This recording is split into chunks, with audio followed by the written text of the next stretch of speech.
Bago tayo magsimula, huwag kalimutang mag-like at share. Kung nagustuhan ninyo, mag-comment sa ibaba. Maraming salamat, let's go, ituloy na natin ang kwento.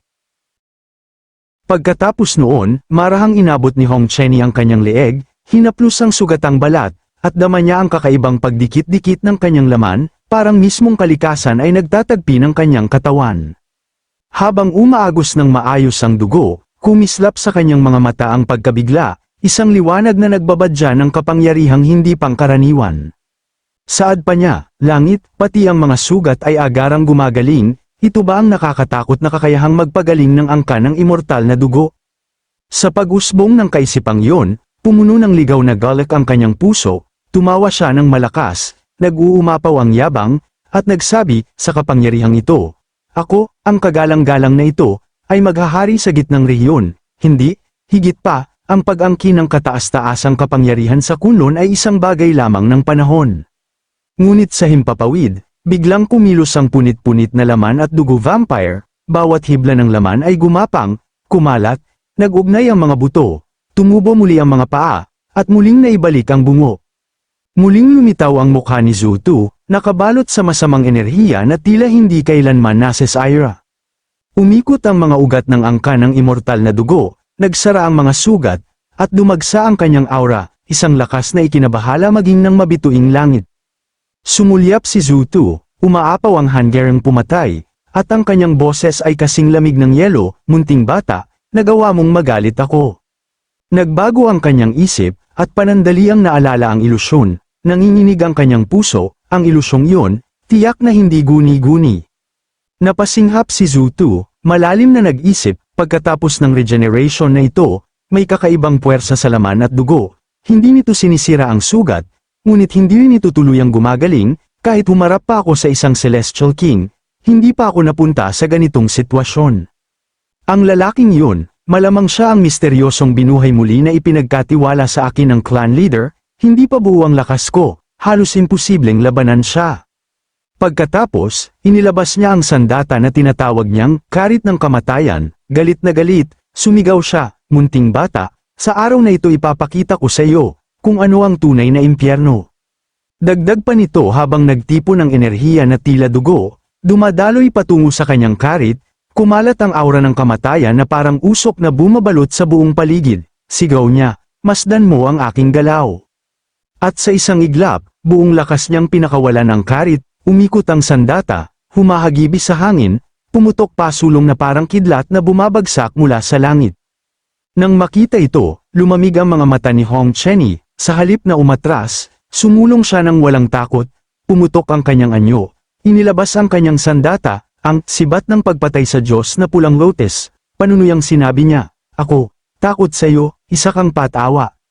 Ngunit nang papalapit na ang karit, bigla itong lumihis ng landas, paalang na lumipad palayo. Bahagyang umiling si Hong Chenny, tumigil, nakakunot ang noo habang pinagmamasdan ito, puno ng pagdududa ang kanyang mga mata. Anong klaseng impyerno ito, napapalihis pa pala ito?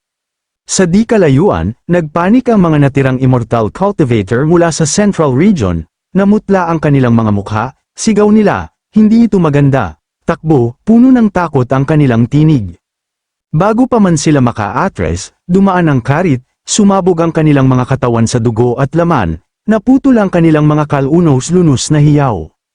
Samantala, nakatayo sa malayo si Zutu, nanlalamon ang mga mata, ibinuka ang bibig upang sipsipin ang lahat ng enerhiya ng dugo mula sa kanyang mga napaslang, mabilis niyang nabawi ang lakas, at sa kanyang mga titig ay may mapanindak na apoy, saad pa niya, sapat na dapat ang enerhiya ngayon, ito na ang aking pagkakataon.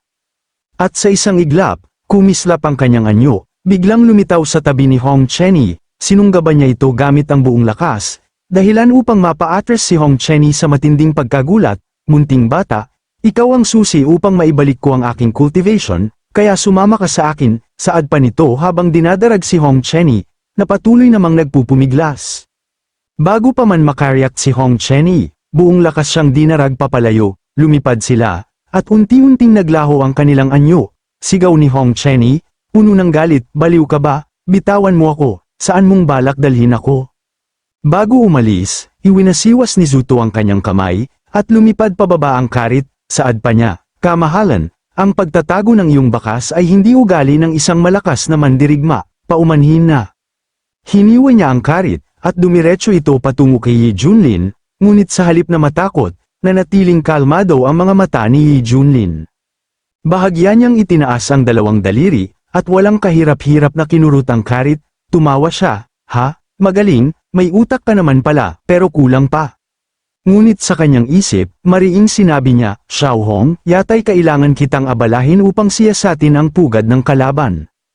At sa isang malinis na galaw, bahagyang pinisil ni Yi Junlin ang kanyang mga daliri, dahilan upang mabasag ang karit patungo sa pagkaalikabok. Samantala, sa loob ng kamalayan niya, biglang umalingaw-ngaw ang tunog ng sistema, nakatanggap ng atake ang host mula sa isang ikasyam na antas na Panginoong Immortal, na-activate ang passive, umabot sa unang antas na Haring Immortal ang Cultivacion. Ilang sandali lamang, sa ilalim ng palasyo ng banal na lupain ng Tyren, umikot ang ambon ng dugo, kumapal ang amoy ng kamatayan, inihagis si Hong Chenny, walang tigil sa pag-ubo, nabahira ng dugo ang kanyang katawan, nang gagalaiti siyang sumigaw, "Sinumpang lamok na ito, papatayin kita." Nakatayong mataas si Zhu Tu, malamig at taas noo ang tingin kay Hong Chenny, saad pa niya, "Hoy bakla matanda, gamutin mo ang aking mga pinsala ng maayos, o kung hindi, mayroon akong hindi mabilang na paraan upang gawing mas masahol pa sa kamatayan ang iyong buhay." Pagkatapos, mabilis niyang sinakal si Hong Chenny, lalong humigpit ang hawak, habang nagtatanong, "Sino ang maltong yun na lumitaw sa iyo kanina?" Sumidhi ang Hangerang pumatay, at binigkas niya ang bawat salita ng may pagngangalit, "Kapag tuluyan ko nang nabawi ang aking lakas, tiyak na papatayin ko ng pira-piraso ang nagtatagong salarin na iyon." Samantala, sa maulap na tugatog, dumating si Li Wuji, nagpanik ang kanyang mukha, "Guro, hindi ito maganda, nahuli na ng isang demonyo si Senior Brother." Sa parehong sandali, sa loob ng isip ni Ye Junlin, walang tigil na dumadagundong ang abiso ng sistema, "Host, paano mo hinayaang makatakas ang undead vampire? Hindi ko pa nga naipapadala ang bago kong misyon, wala pa akong oras upang magbigay ng bagong misyon." Ipinikit ni Li Wuji ang kanyang mga kamao, puno ng pagkagalit ang kanyang mga mata, saad niya, "Mapahamak ang demonyong si Zhu Tu. Tiyak na hindi tao, siya ay banyagang tribu mula sa kabila ng mga kaharian, nagsasagawa ng masamang pamamaraan, lumalakas habang sumisipsip ng dugo." Samantala, ang sistema ay walang tigil na nagmamakaawa sa ating bida, dahilan upang manlamig ang kanyang ekspresyon kung sino sa dalawa ang uunahin niyang pakinggan. Patuloy na saad ng sistema, "Host, habulin mo na sila kaagad, napakalaki ng mga gantimpala kung matapos mo ang misyon, magsisisi ka kung palalampasin mo ito." Dahil sa sobrang ingay, walang pagdadalawang isip na nilagyan ng masking tape ang bibig ni Li Wuji, inis na saad pa ng ating bida, "Huwag kang maingay, hindi pa huli ang lahat upang iligtas si Xiao Hong matapos niyang maabsorb ang enerhiya sa blood pool at mapalakas ang kanyang kakayahang muling makabuo." Isang piraso ng banal na kamalayan ang tahimik na bumalik, direktang pumasok sa kamalayan ni Ye Junlin, bahagyang nagbago ang kanyang aura bago tumatag.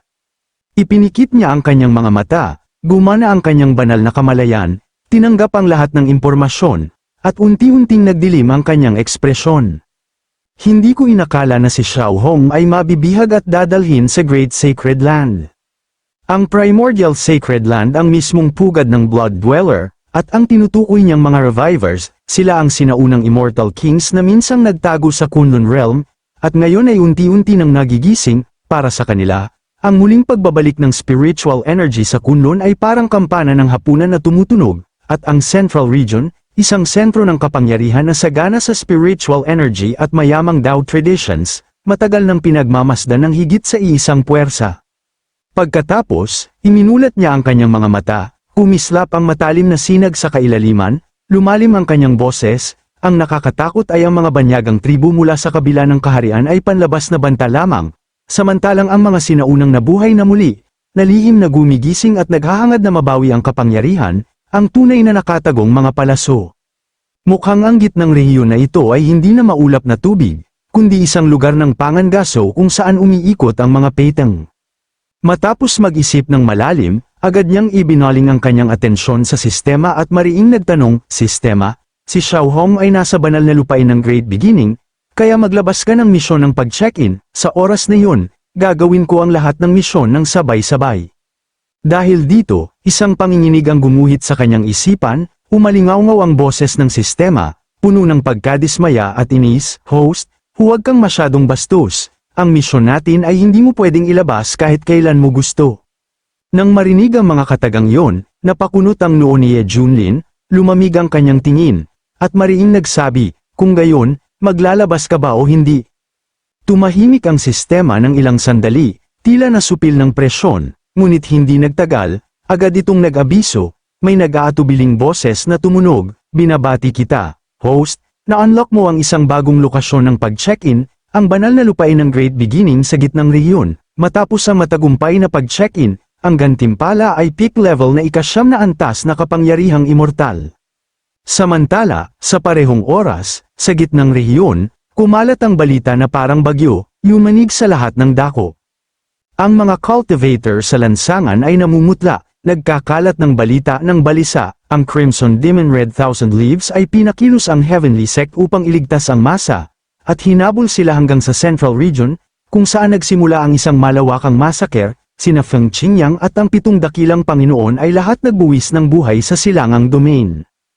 Agad na pinabalik ng 4 na Holy Lands ang lahat ng kanilang disciples, sabay-sabay na inactivate ang sinaunang defensive array. Mula ngayon, wala nang sino man ang makakapasok sa teritoryo ng mga Holy Land.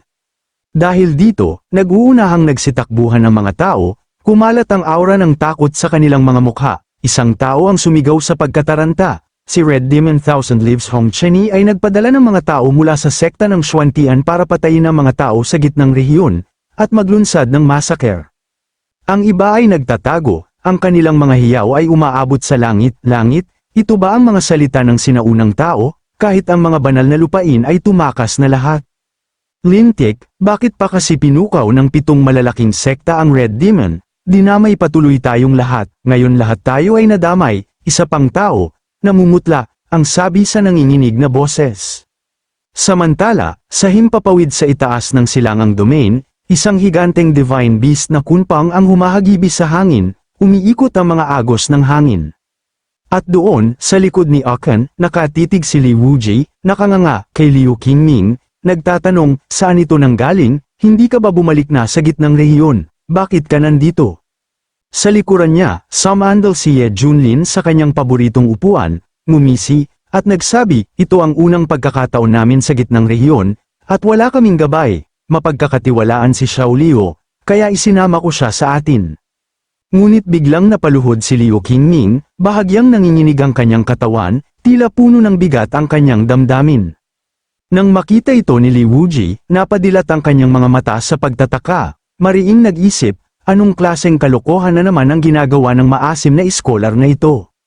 Sa sandaling yun, yumuko ng malalim si Liu Qingming sa harap ni Ye Junlin, taos puso ang kanyang boses, maraming salamat sa kataas-taasang Ye sa iyong napapanahong pagsagip.